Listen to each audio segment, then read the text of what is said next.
Welcome to Suncoast FYI. I'm your host, Nancy O'Neill, and today I'm joined by the Sarasota County Fire Department, along with the Sarasota County Parks and Recreations Division Manager, the President of Benderson Events, and a representative of Refreshing Venice, right here on Suncoast FYI.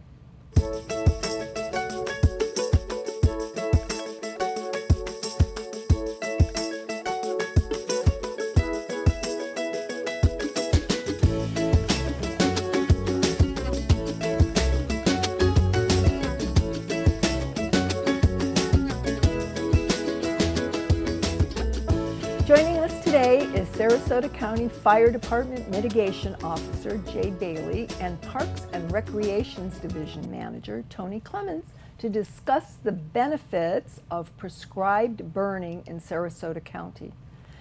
Thank you both for taking time to be here. This is very important to inform our viewers about. You're having a fire fest. What is a fire fest and why do we do it? And when is it? All of those things. You bet, I'm sorry. You bet. Thank you. Firefest is an annual event that we do at Sarasota County, and it's to raise awareness of the prescribed fire week that's going on throughout Florida. And it's on January 28th from 10 to 2 at Carlton Reserve. So we hope people can come out and enjoy it. Okay. So, but you said it's a week-long event, but you started off with? Yeah, it's kind of the kickoff for the fire season, prescribed fire season, as we're coming into the spring. Okay. That's when we typically want to do more of our burning because that mimics the natural process of when nature would be doing that burn. Okay. And Jay, why is this so important?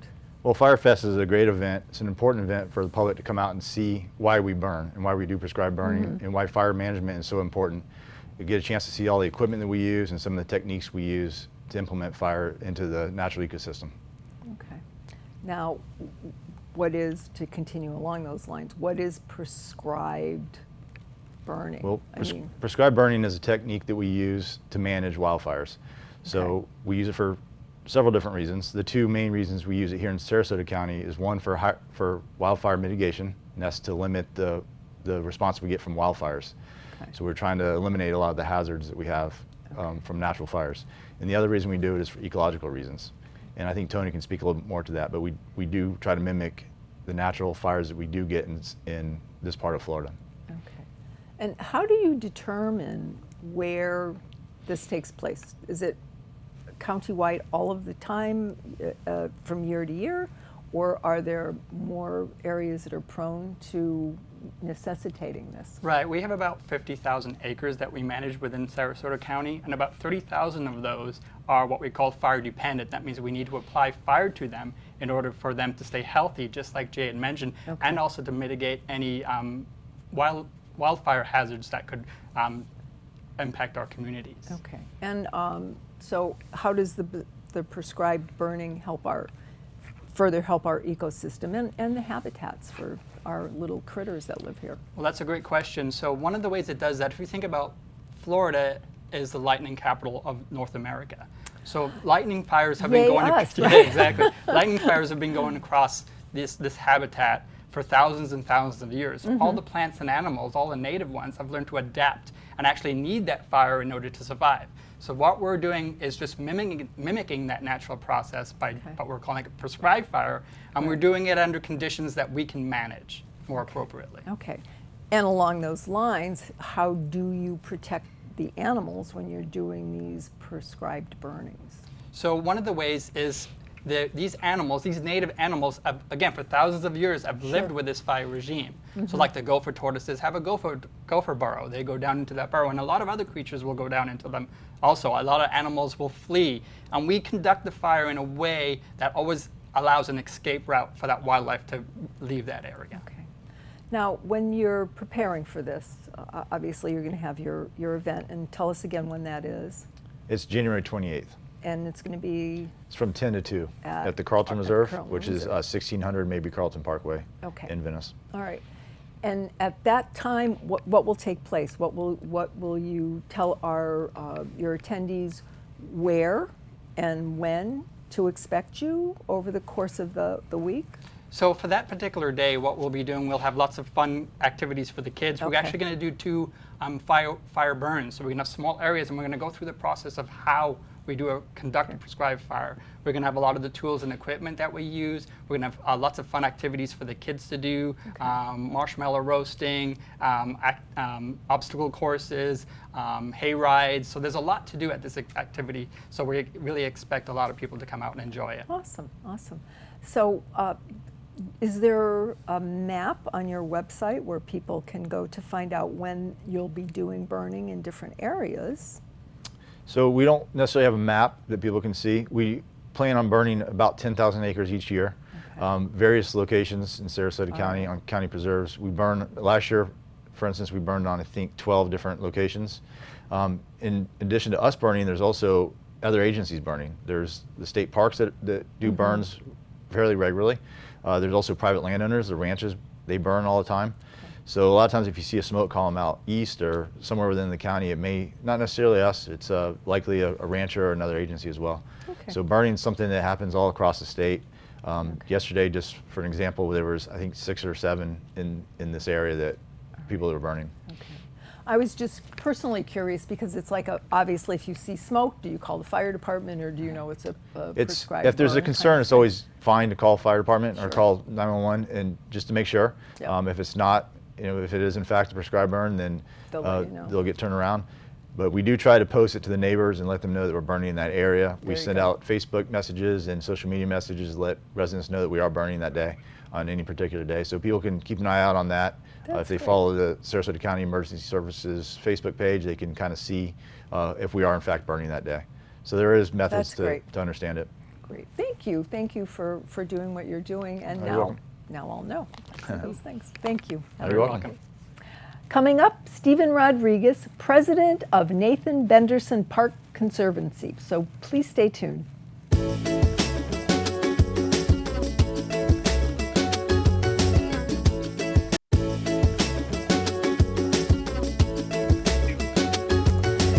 Now to share some special events going on in our area, my next guest is Stephen Rodriguez, president of Nathan Benderson Park Conservancy.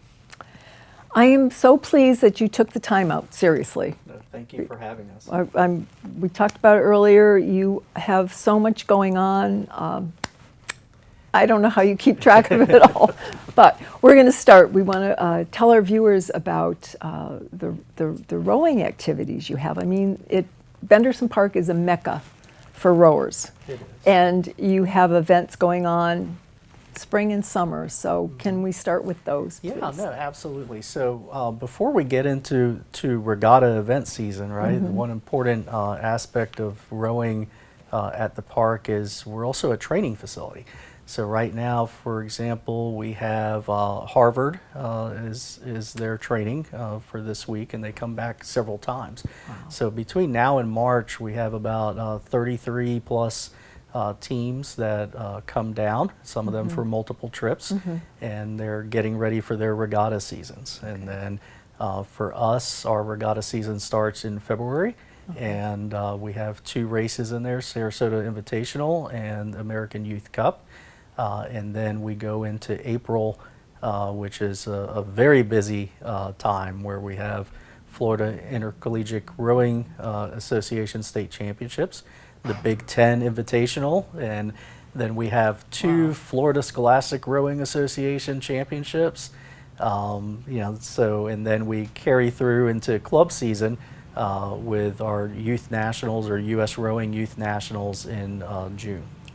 So there's always somebody on the water, even if there isn't an event going on. If people just want to go and watch most of the time. Absolutely, yeah. Somebody practicing. You have a great training season, and then after club or regatta racing season, we have camps that happen and so forth out at the park, whether they're our own Learn to Row or they're national camps where team members come in. In fact, in a couple weeks we have members of the national rowing team, the U.S. national team, will be here rowing and training and doing speed orders and getting their chance to win an opportunity in a boat for their world champion. That's amazing. I'll tell you, there's so much at the park, like you said, that rowing is one aspect of it, right? And we have so many other types of events and activities and sports there. Okay, well, we'll talk about that, but I wanted to get to the dragon boat races. Yeah. I mean, you've won national championships for that. Yeah. So Yeah. how can our viewers find out more about that particular event? Absolutely. So there's many ways to learn how to get involved in dragon boat paddling, and our paddling program is called MVP Paddling, and they actually have a new paddler day coming up January 29th from 9 to 11. Wonderful. And you can go on our website, nathanbendersonpark.org, to get involved. And but outside of new paddler days, it's very easy. We have a great coach, Angela Long, out there that they have new paddler sessions that go on as part of the overall paddling program. And I myself have been in the boat several times for the new paddler. I haven't graduated yet into the expert, but yeah, and I'll tell you that it's an amazing program because this program has grown over the years, and we have become one of the largest dragon boat programs in the southeastern United States.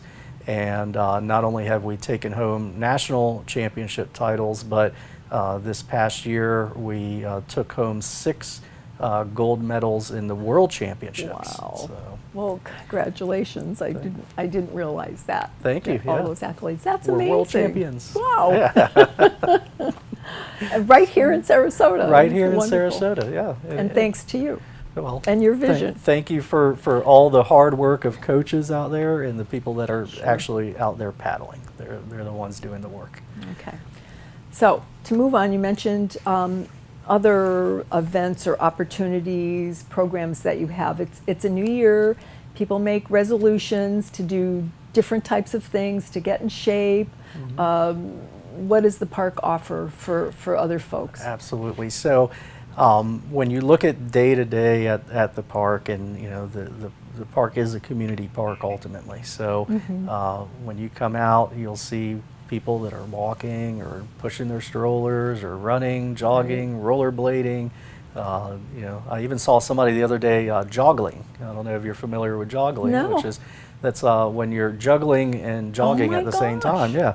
So you see skateboarders out there, the longboards, going distance and so forth, and plenty of fishermen as well. So there's those type of leisure activities that the park is always available for folks to come out. We have a nice path that goes all the way around the lake. The Bill Robinson Lakeside Loop is called, and that's a little bit over a 5-kilometer loop, which is a beautiful view. Is that new, or do you have? No, we've always had that. Yeah, Okay. it's part of the original design of the park, and Okay. it's a very utilized part of the park, right? So, in regards to programs, in addition to paddling, we have a master's rowing program, and so there's Learn to Row if anyone wants to get out. We have canoe and kayak rentals if anyone wants to get out on the water recreationally. And then we also have other programs like Camp Gladiator, which is a boot camp style fitness program. We have Zumba at the park, and we have yoga at the park. So there's so many activities. And all of this is on your website. It's all on the website. Okay. Yeah, so. But what about anything new that you want to add before we close today? Do you have anything new at the park or anything? Well, we upcoming? have a few new things. So we're now offering team building experiences out at the park, which is a great opportunity for groups, whether they're social or corporate, to come out and enjoy the water and unique team building activities. And we also have a couple of great new events coming up too, including a open water swim national championships in April. Okay, wonderful. Well, again, all of this is on your website because there's so much more. And thank you so much for doing this for all of us. I appreciate it. No, and thank for you. coming on today. Thank you. Thank you. Don't go anywhere. Up next, we have Jim Fobister to talk about refreshing Venice. So we'll be right back.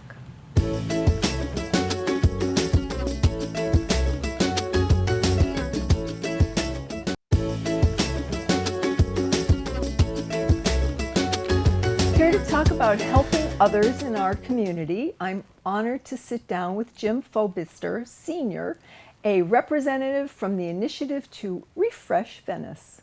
Well, thank you for being here. And you wear many hats. We're going to talk about the variety of them.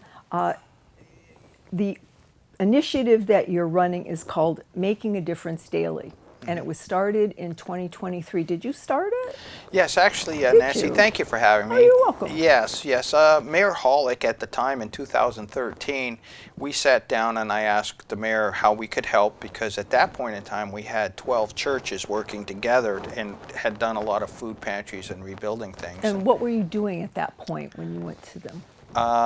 When I was with, the first time I did this, I was actually a banker.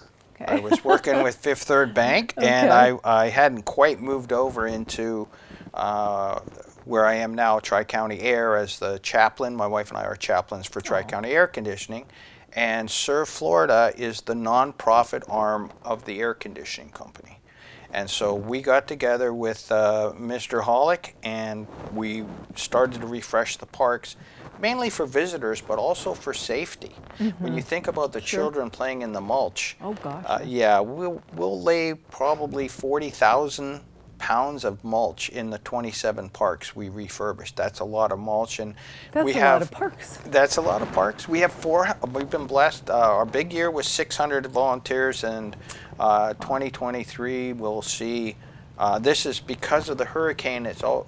What Make a Difference Day is usually the last Saturday of October, but because of the hurricane, this is actually the 2022 one, and we have over 450 people signed up to refresh Venice. Wow. So that's who takes part in it, I mean, as far as Yes. the volunteers. Yeah, that's a great question, Nancy. We work with the school because they get their Bright Futures service hours. So we will have baseball teams, basketball teams, Interact Club. Everybody is invited, and then we'll get the Young Marines. We have 120 kids from Venice Middle School. We'll get the Student Leadership Academy, and then we turn to the Lions Club. We'll turn to Keep Venice Beautiful, which is in Venice every Thursday cleaning up. They supervise all the work. Wow. And then we get the Bloom, American Bloom team, and we work with them. So it's and then we have about 14 churches that come out. So it's everybody in the community, and we are so blessed in Venice to have that heart of service that we can do 400, 450. What do you personally see as the biggest impact that you make? I think the fellowship in the city, because we do wrap up with a beautiful barbecue out at Maxine Barrett Park, right by Sharkey's and by the pier, and we have 16 burners going. Like, we have massive barbecues. Everybody comes and just enjoys the city, enjoys the park that we have by the water, and it's just nice to look across the street and recognize people from other clubs and other churches and other schools. So I think it's the camaraderie and the collaboration that's the best thing. Okay. And the way you brought this all together was you have developed a service Delta app? Well, How does that figure into your program Excellent. with Bright Futures? Well, what we found was we have a very strong Bright Futures department. We have 2 masters of education that run the department, and they are Rotary funds them. They're not even working for the school, and they have this huge scholarship service. And to do that, we wanted to get a smartphone app so our students can easily get their scholarships. And that's how we evolved into the Delta app, Service Delta app. Okay. For any student in Sarasota County can use it. It's just not for Venice High. So that's where we stepped up. But it's just through word of mouth.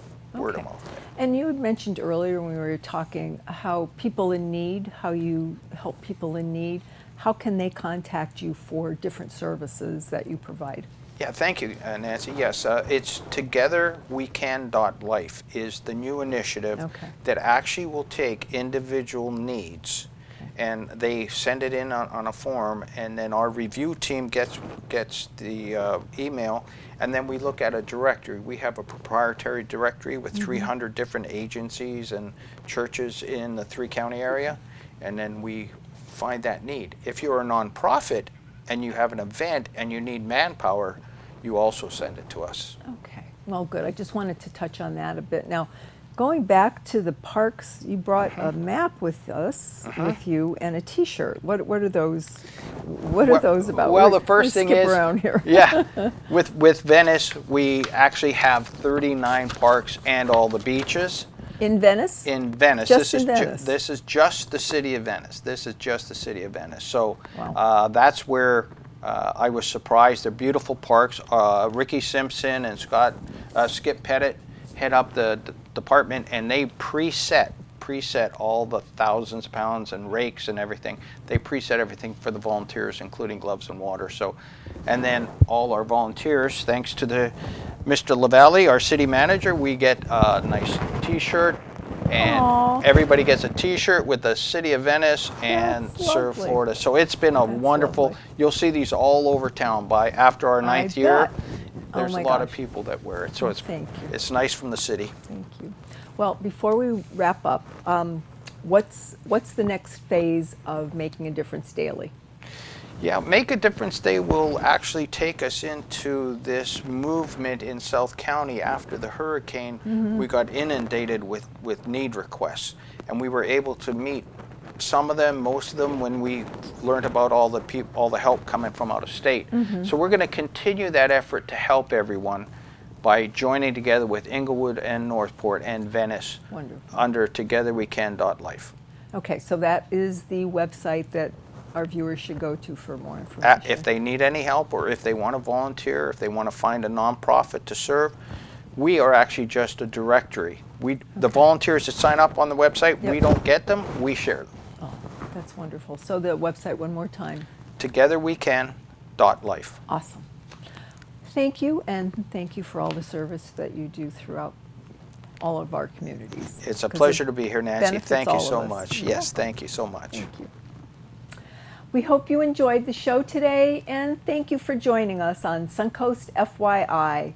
If you would like to promote your nonprofit or community event, we would love to hear from you, and this is a complimentary service. Please call our producer, Adam Huntley, at 941-361-4645 or email fyi@snntv.com. To view previous episodes, go to snntv.com and click on the What's On tab. I'm Nancy O'Neill, and we'll see you next week on Suncoast FYI.